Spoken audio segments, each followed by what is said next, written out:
Salam sejahtera Malaysia, denyut nadi suara rakyat bergema di channel ini. Inilah yang dinanti-nantikan oleh seluruh rakyat Malaysia. Agong dipersembah laporan terkini RCI kes Batu Putih, Batuan Tengah dan Tubir Selatan. 18 Jun 2024, sinarharian.com.my. Berita penuh. Kuala Lumpur, Yang di-Pertuan Agong Sultan Ibrahim dipersembahkan laporan terkini daripada Suruhanjaya Siasatan Diraja RCI untuk mengkaji pengendalian perkara yang berkaitan dengan kes kedaulatan Batu Putih, Batuan Tengah dan Tubir Selatan. Menerusi satu hantaran di laman Facebook Sultan Ibrahim Sultan Iskandar, laporan itu telah dipersembahkan oleh pengerusi RCI sendiri iaitu Tun Ahmad Raus Sarif kepada Seri Paduka Baginda di Istana Negara pada hari ini dalam sesi yang berlangsung hampir sejam. Pada Februari lepas, bahagian Hal Ehwal Undang-Undang BHEUU Jabatan Perdana Menteri JPM dalam kenyataan telah memaklumkan Sultan Ibrahim memperkenankan penubuhan Suruhanjaya tersebut berkuat kuasa serta-merta. Penubuhan RCI itu telah dilakukan selaras dengan Akta Suruhanjaya Siasatan 1950 Akta 119. Pada 23 Mei 2008, Mahkamah Keadilan Antarabangsa ICJ telah memutuskan Singapura mempunyai hak terhadap Batu Putih manakala Batuan Tengah yang terletak tidak sampai 1 km dari pulau itu milik Malaysia. Selain itu, ICJ turut memutuskan hak milik untuk Tubir Selatan kira-kira 4 km dari Batu Putih akan ditentukan mengikut persempadanan perairan negara yang menguasainya. Pada 2 Februari tahun 2017 pula, Malaysia telah memfailkan permohonan bagi semakan terhadap keputusan ICJ pada 23 Mei 2008. Namun pada Mei tahun 2018, Kerajaan Pakatan Harapan di bawah pimpinan Perdana Menteri Tun Dr. Mahathir Mohamad menarik balik permohonan itu 2 minggu sebelum kes dijadualkan didengar pada 11 Jun 2018. Pada 27 Februari lepas, Menteri di Jabatan Perdana Menteri, Undang-Undang dan Reformasi Institusi, Datuk Seri Azalina Osman Said berkata, penubuhan RCI itu adalah bagi mencari jalan penyelesaian serta mengurak langkah penambahbaikan berkaitan dengan sebarang isu pembabitkan kedaulatan negara dan bukan untuk mencari kesalahan mana-mana pihak. Azalina berkata rakyat Malaysia, khususnya rakyat negeri Johor, wajar untuk diberikan penjelasan mengenai sebab dan faktor sebenar yang mendorong keputusan untuk tidak meneruskan permohonan semakan dan permintaan tafsiran kes kedaulatan Batu Putih, Batuan Tengah dan Tubir Selatan di ICJ. Pada 12 Jun yang lepas, Dr. Mahathir telah dipanggil untuk memberikan keterangan pada prosiding RCI yang dijalankan secara tertutup. Berita ini daripada Bernama diterbitkan semula di sinarharian.com.my. Denyut nadi suara rakyat bergema di channel ini. Jangan lupa tekan butang subscribe, like dan share. Malaysia kita punya, cinta Malaysiaku, kita jaga kita. Kita jumpa lagi. Bye-bye.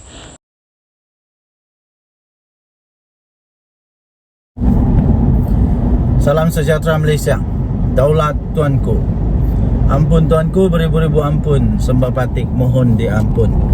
Daulat tuanku, kepada Kebawah Duli Yang Maha Mulia Sultan Selangor, maafkan saya. Ampun tuanku, Sultan Pahang. Sultan Pahang bekas Agong Malaysia. Kebawah Duli Yang Maha Mulia Seri Paduka Baginda Yang di-Pertuan Agong Sultan Abdullah. Akhirnya Baginda bertitah yang saya setuju. Saya amat bersetuju, malahan saya juga pati juga memohon supaya titah Baginda Sultan Pahang ini bukan hanya dilaksana dan dikuatkuasakan di negeri Pahang, di tanah jajahan tuanku Sultan Pahang, tetapi juga diperluaskan ke seluruh negara Malaysia, malahan mungkin ke seluruh planet bumi.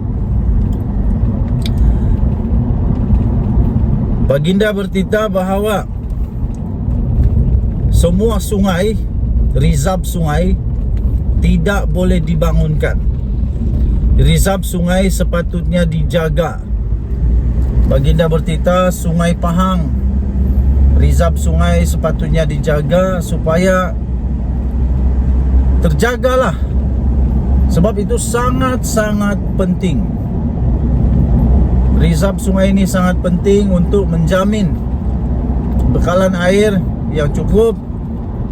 Selain sungai juga selalunya tempat untuk mencari nafkah, rezeki, menangkap ikan, untuk pengairan, tanam-tanaman dan sebagainya. Saya amat setuju dengan apa yang Baginda titahkan ini.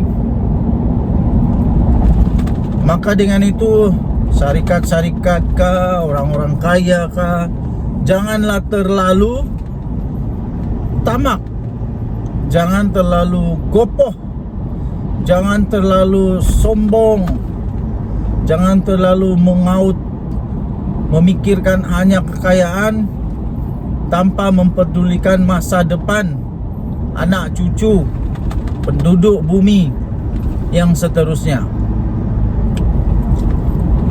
Titah Baginda ini amat-amat tepat dan amat-amat betul, kerana ini akan menjamin keterlangsungan, menjamin kelangsungan kepada sungai, reserve sungai. Duit boleh dicari, tapi alam kita ini akan rosak. Saya fikir ada cara lain untuk orang-orang kaya, ada cara lain untuk syarikat-syarikat lain yang mau membangun kekayaan selain daripada merosakkan reserve sungai. Banyak cara lain lah. Carilah cara kekayaan yang tidak mengganggu keterjaminan kehidupan manusia sejagat yang seterusnya. Adakah anda setuju dengan titah ini? Jika anda setuju, anda boleh komen. Tapi saya fikir tidak ada sebab mengapa anda dan saya tidak setuju dengan perkara ini. Saya mendoakan Sultan Selangor, Sultan Malaysia lah, Pak. Sultan Pahang, Sultan Selangor dan sultan-sultan yang lain terus diberikan kesihatan, diberikan pemerintahan yang berpanjangan dan berterusan, berkekalan sampai selama-lamanya, dan menjadi pelindung kepada negara kita. Denyut nadi suara rakyat bergema di channel ini. Daulat tuanku, ampun tuanku, beribu-ribu ampun, sembah patik mohon diampun. Kita jumpa lagi, bye bye.